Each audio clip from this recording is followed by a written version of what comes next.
Hello, hi, welcome all of you. Today we are going to discuss chapter 3, that is aptitude. In the previous lectures, we had discussed chapter 2, that is attitude. For an individual to success in his or her life, he or she needs to have a right mix of aptitude as well as attitude. That is why UPSC has introduced these two chapters in syllabus.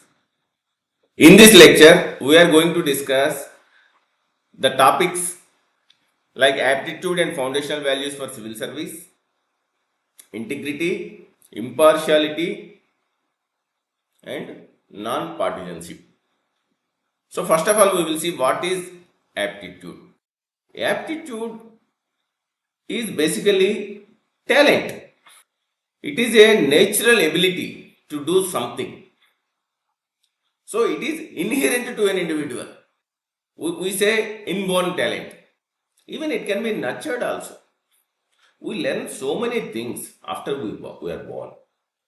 We learn dancing, we learn swimming, etc. and so on. So talent can be inherent. It can occur by birth as well as it can be nurtured also. How we can learn so many talents? Through education, through constant learning, through constant exercise, doing work consistently. We learn, we acquire so many skills, so many talents. So that's what the benefit of introducing aptitude test in Indian civil service exam is that it assess logical reasoning and thinking performance of individual. So it is basically to test how an individual is thinking, what is his or her logical ability, what about their analytical skills, what about their problem solving capability. Because every day a civil servant, every day in his workplace or in his or her home or in the society, he has to face so many challenges, so many problems in a particular. That's why in your ethics paper there is a case study part. They will give you a case study and they will ask you what are the possible approaches and what approach you would follow. So there your aptitude will come into picture. Out of, as a police officer, while you are working in a field or while you are monitoring the law and order situation, what are your analytical skills? What are your capabilities? What about your reasoning ability? All these things are important while you are serving as a public servant or a civil servant. So that is why, especially for the civil services aspirants, UPSC had introduced CSAT paper as paper 2. You all know that prelims paper 1 consists of general studies and paper 2 consists of problem solving, logical reasoning, questions on logical reasoning, questions on problem solving, questions on to test your analytical skills. That is why precisely this paper was introduced in 2011.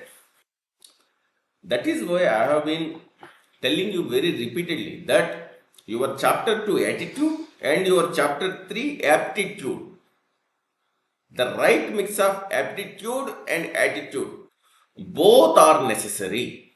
Both are necessary for an individual to excel or to achieve success in his or her life. That has been aptly quoted by Swami Vivekananda. You can read this statement and you can understand yourself how attitude and aptitude means you should have some talent, some skill. At the same time, you should have right kind of attitude to utilize those talents to serve humanity, to benefit others in the society. That's what we have been talking many times, that individual interest versus societal interest, short term versus long term, whatever the skills, whatever the talents you might be having, that must be used in a right perspective, not in a wrong perspective. It should be used for a constructive purpose, not for a destructive purpose. We have seen so many people who had talent to build terrorist organizations, who had talent to create such a weapons which are destructive to the human society, are destructive to the civilizations, are destructive to the environment. That is what we are saying, that if we fail to control our own mind, we may be sure we will control nothing else. Our mind is so important. If we cannot control our mind, we cannot control anything. So our mind is very, very important. What is our mind? Our mind consists of thoughts. What to do, how to do. A controlled, focused mind pays attention to thoughts, words, and deeds. According to your thought, you will react. A person who lets their mind wander aimlessly around will never achieve lasting success. That is what we are saying. That everything is in our mind. What is in our mind? In our mind, there are thoughts, there is thinking, there is logical reasoning, there is analytical skill. Everything the mind thinks. Slowly but surely, sustained positive thinking. That's what we are saying, that it is a mix of attitude and aptitude. Thinking is about your aptitude. How you can think in a particular situation, given a particular situation, what are your thoughts? What are your approaches in your mind? And what approach you are finally going to implement, or what approach finally you are going to adopt? That is what your case study part asks you in your UPSC exam. So positive thinking, slowly but surely, sustained positive thinking creates an irresistible momentum. People begin to notice a change in you. More opportunities come your way. You feel more confident. Gradually, your outer environment begins to grow in the lightness of your inner environment. That's even Gandhi also says the same thing. Be the change you want to see. You have to change your inner self. Accordingly, your outer environment will begin to grow. So, what is important? The importance is our thought. What are our thoughts? Our thoughts are for helping others, are for helping society, doing things with a long term perspective. We are doing things with compassion. All these things occur as per our thoughts. So, our thoughts should be always positive. Positive in the sense, what is positive? Positive means helping the others, helping the society. That is what we are talking in ethics. I have also given you the definition of civil service. As you see the syllabus, aptitude, I have already given you the definition of aptitude. Why aptitude has been introduced in the civil services exam, and foundational values for civil service. Here in this chapter, we are mostly talking about the civil servants. So, what is civil service? And the foundational values for civil service has been mentioned in your syllabus of this chapter 3. That is part of the syllabus I have mentioned here. That is integrity, impartiality, and non-partisanship. And rest of the values we will discuss in the next lecture. What is civil service? It is based on the concept of meritocracy. That is what, based on the merit, your selection will be based on merit in the UPSC. So, how you decide on the merit? Based on the exam. What the exam evaluates? Exam evaluates your thinking, how you are approaching the case study, your logical reasoning, your analytical ability. That will depict in your prelims as well as mains. How you are writing the answers. What are your thoughts? How well you are writing the answers. So, civil services is based on the concept of meritocracy. It is based on the merit. It is based on the exam, but not public service. See, public servant, what is public servant? What is civil servant? The clear distinction is that civil services is based on the concept of merit. It is based on a exam. Across all the countries, the same thing will be there. You will be selected on the basis of a particular exam. Why exam will be conducted? To test your aptitude. That is the permanent professional branches of a state's administration. That is permanent. Civil servants are permanent. It is a iron steel frame. Political executive will come and go after every 5 years or every 4 years, like that. But the civil servants are going to remain there till they retire or till they take voluntary retirement, whatever, excluding military and judicial branches and elected politicians. That's what we call as civil service. Civil services is a iron steel frame, as called by Sardar Vallabhbhai Patel. Next is foundational values for civil service.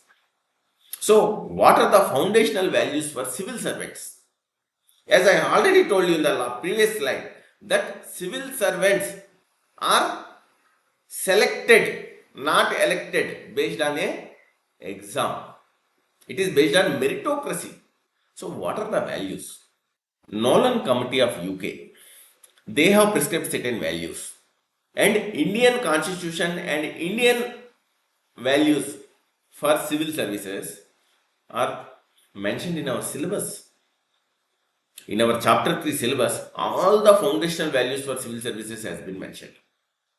That I have quoted it down. Similarly, Nolan Committee's values also I have mentioned here. And I have given you the acronym also. For Nolan Committee, the acronym is HASIL double O. For the Indian values mentioned in our syllabus, I have given you the acronym that DTC, that is, maybe you can just remind, this is Delhi Transport Corporation. EOI means, you all know, that is expression of interest.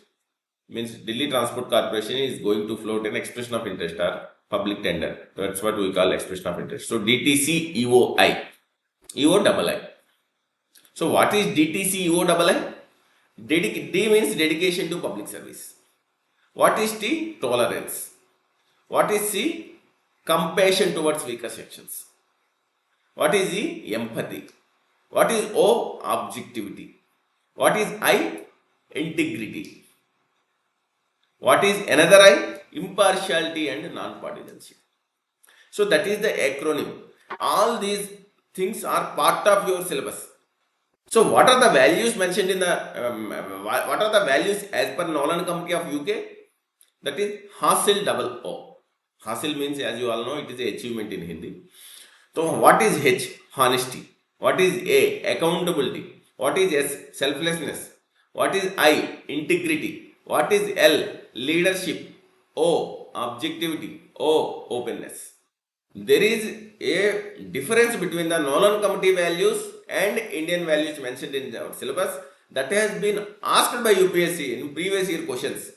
We will discuss what are the differences and what are the different values, what are the difference in values mentioned in our Indian Constitution versus Nolan Committee's principles, which is being followed by the civil servants in UK. So why particular values are important in a societies like United Kingdom or Britain, and why particular values are particularly important in our Indian context. There has been a question by UPSC asked in the previous years, that we will discuss separately, and I will provide you model answers also for that question in next lecture. So first we will discuss the first value, that is integrity. That is a very important value. That is a very fundamental value, what we call. We usually say that he or she is a person of integrity. What is person of integrity means? We have also discussed in our previous lectures what integrity means. Integrity means you are sticking to your values or you are sticking to your principles. So how you are developing those values and principles in your life, as we have already discussed, that values you acquire since your childhood by seeing your parents, by learning from your teachers, by learning from the society, learning from elders, learning from the religious scriptures. So whatever be the environment, that's what we say. See, your environment. What about your environment? Administration. We have already seen the concentric circles. politics, economy, society, like that. So, as a bureaucrat, you will always work in a particular socio-economic political environment. There will be various pulls and pressures every day at your workplace. In spite of all those pulls and pressures, whether you are sticking, whether you are adhering to your values and principles is what the question. If you are adhering to your values and principles, irrespective of the circumstances around you, then you will be called as a person of integrity. If you are not adhering to your values and principles and you are changing as per the circumstances, you will not be called as a person of integrity. So the definition of integrity is it is the quality of being honest and morally upright. Yes. You see the second point. It refers to consistency of actions, values and principles. That's it.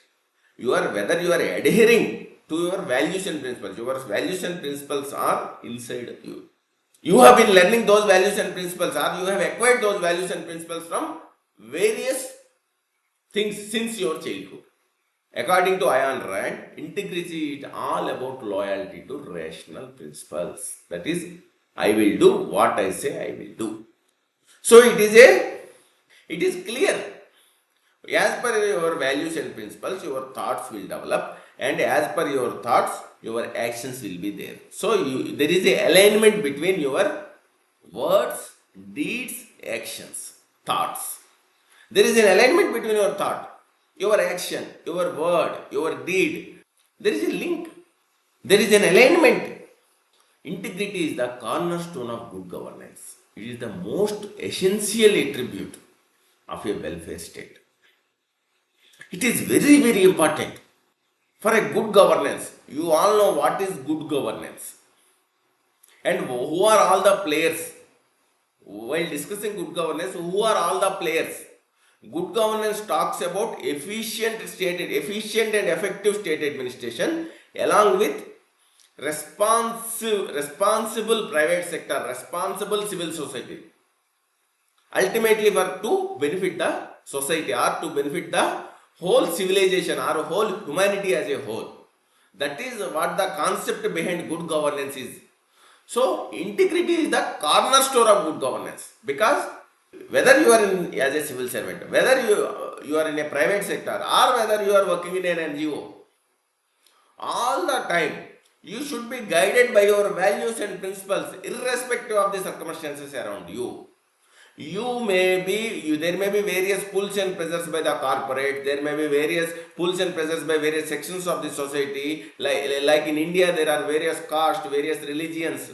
So maybe you belong to a particular religion or by a particular caste, and there may be pulls or pressures from your particular caste, but you should not bow down to such pressures, and you will do such an action which is adherence to your values and principles, which is in alignment with your conscience.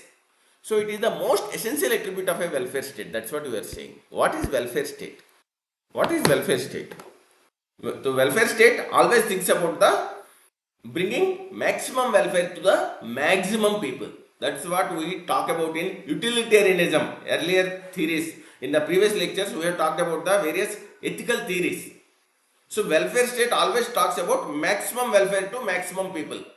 So we also say that India is a welfare state. But you can see, or you might have noticed, whatever the angles we have mentioned, like individual benefit versus societal benefit, or means versus ends, or short term versus long term. So what is in the name of welfare state, what is our intentions and what we are doing, what is the reality? There is a vast difference. Why there is a vast difference? Because there is no integrity among public servants, maybe, or among the civil servants, because whatever be the poll promises that are there in the manifesto, election manifesto, that is for a short term, that is with a short term thinking, short term benefit. What is the short term benefit? To win election. But in the long term, what is being affected? Development might be getting affected. Empowerment, true empowerment might be getting affected. So that is what we are saying. In a welfare state, all the public servants, all the civil servants should have integrity. They should have long-term vision. They should have always thinking about the helping others, even ignoring their personal benefits. So, in terms of broadness, what we are saying is that integrity is the most highest and most comprehensive. See, here I have mentioned probity, honesty, and integrity. Integrity is always at a higher level, very higher level. See, I have also mentioned here the differences between probity, honesty, and integrity. Probity means lack of corruption. You have also this topic probity in civil service, that is coming under chapter 7. So, what is probity? We have already discussed it in our introduction chapter, introduction lecture. In the first lecture, what is probity? Lack of corruption, just financial propriety. So, whatever the public money is there, you are utilizing, you are not taking any personal benefits, you are just utilizing the public money. What is honesty? Honesty means doing your duty faithfully. So whatever be the duty will be assigned to you, whatever be your roles and responsibilities, you are fulfilling it fully. For example, civil servants should not deceive ministers or mislead them. So they should give a rational advice based on the facts. They should give a rational advice to the ministers. Holders of public office have a duty to declare any private interest relating to their public duties. So as we had already discussed, every time every civil servant will face a conflict of interest. While performing their public duties, there is always a conflict between their private interest versus public duties. This also we have mentioned, we have discussed in the previous lectures, and I have also given you a model answers along with examples. Just refer my previous lectures and you will come to know what is the conflict between our private interest versus public duty. So honesty means just you are doing your duty faithfully. Whatever is being directed by your superior, you are just following it, you are doing your duty and you are reporting to your superior. And what is probity? You are spending public money. You are not taking any bribes, or you are not misutilizing, or you are not doing any, not committing any fraud. Just you are utilizing the public money. Then what is integrity? Why it is on the higher side compared to probity as well as honesty? Because in integrity, also you are doing your duties, but you are doing your duties adhering to your values, adhering to your principles, adhering to your conscience. So whatever be the circumstance, you will adhere to your values, your principles, your conscience. That is what the beauty of integrity. You should understand it very clearly. If you are a person of integrity, you will act in the same way, whatever be the circumstances you will be facing. Maybe you might get a clear-cut order from your superior boss, your political boss, or your your bureaucratic superior. It may be illegal or it may be unethical. Then, if you are a person of integrity, then you will decline to do it. You will not do it. You will say, sorry sir, I cannot do this. My conduct rules or my conscience will not permit me to do this. What about the atrocities committed during Nazi regime? Or what about the atrocities that are committed during India's emergency? Why such things have happened? Because whoever be the civil servants at that point of time, they just followed the command of their bosses. For example, policemen ordered to fire on unarmed peaceful protesters. Honest policemen will obey. See, here this example will clearly distinguish what is honesty and what is integrity. Honest policeman what will do? He will just obey the orders of the superior. Though that order may be illegal or may be unethical, but he just will follow it because he is just doing his duty. But what about the policeman of integrity? He will refuse. He will refuse to fire. He will not do it. So you are not blindly following doing your duties. Only you are doing your duties with your conscience. You are doing duties as per your guiding values, guiding principles, as per your conscience. I hope you understand the difference between the probity, honesty, and integrity, and why integrity is more and more important in our societies. I have given you examples. 4 examples I have given you, 4 5 examples I have given you, and you can add few more examples while writing answers. For example, the famous bureaucrat P.S. Appu, while he was director Labasana, he offered to resign in the face of political pressure because he rusticated one IAS probationer while he was doing some misconduct. The probationer was doing some misconduct in the Labasana, and he took action on that probationer. But that probationer has some political connection, and he brought pressure on the then Labasana director P.S. Appu, and P.S. Appu offered to resign in the face of that political pressure and proved his integrity. That is the quality of a true civil servant. And we are taking one more example of a public servant, not maybe civil servant, Justice H.R. Khanna during emergency.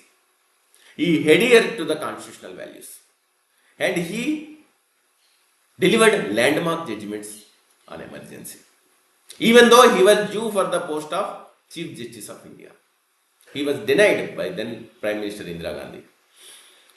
Next, third is Durga Shakti Nagpal. You all know the famous IAS officer. She fought against mining mafia in Uttar Pradesh.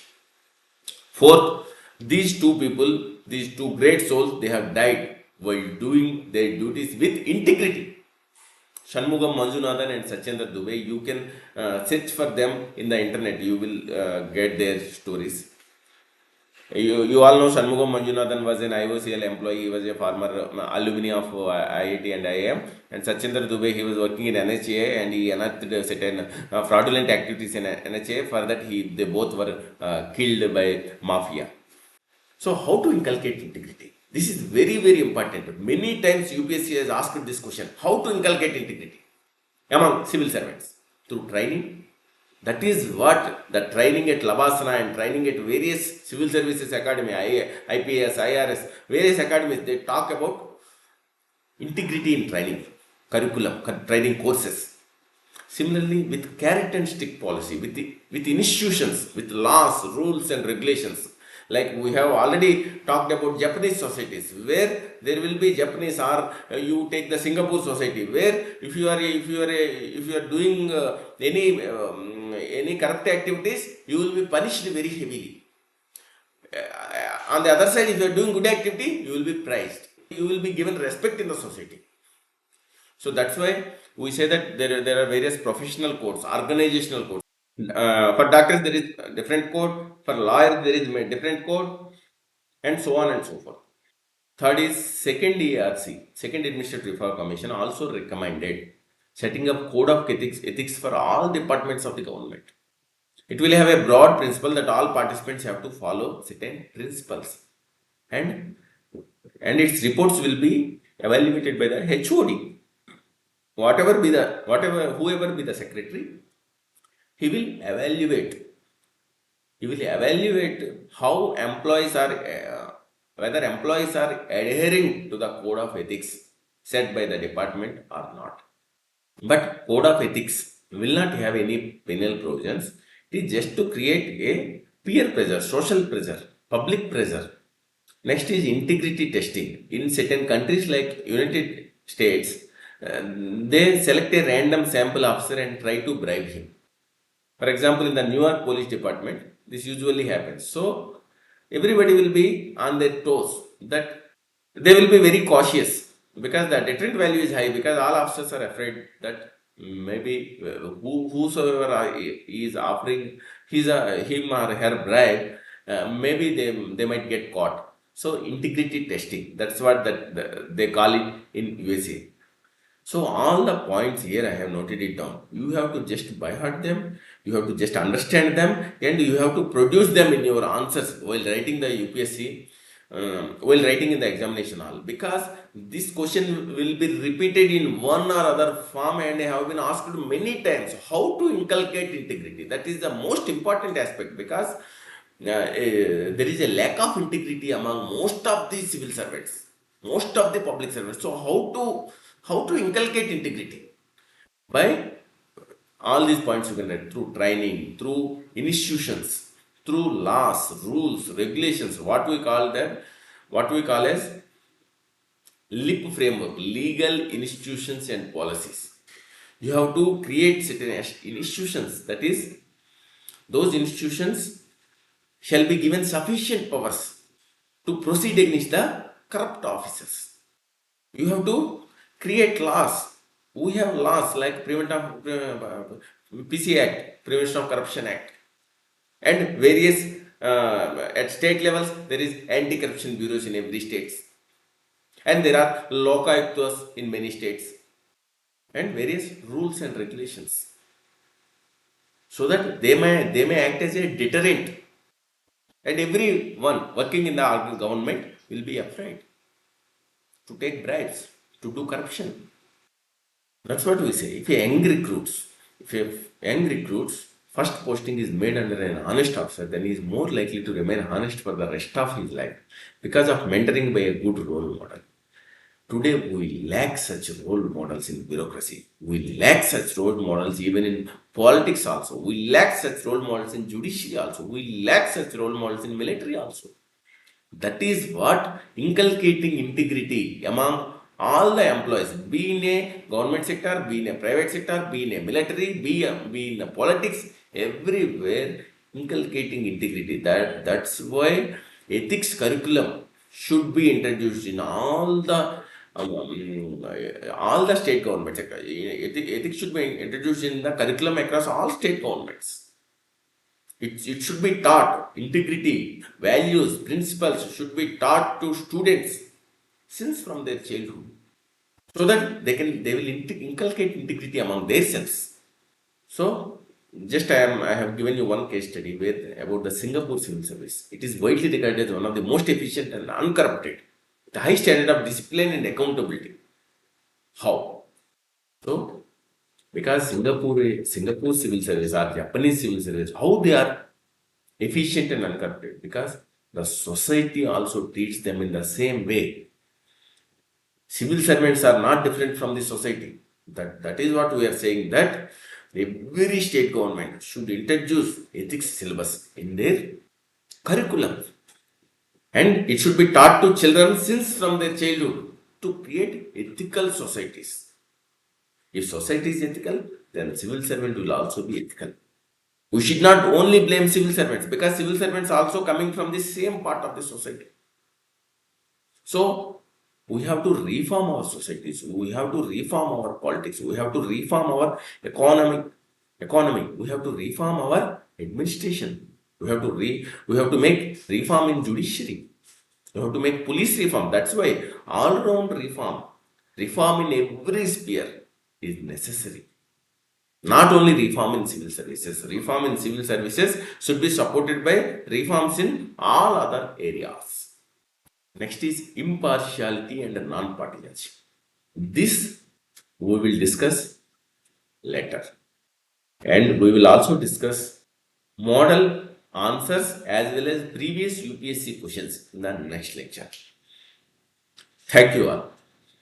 Please subscribe to this channel, and please write to me if you have any doubts or clarifications. Thank you.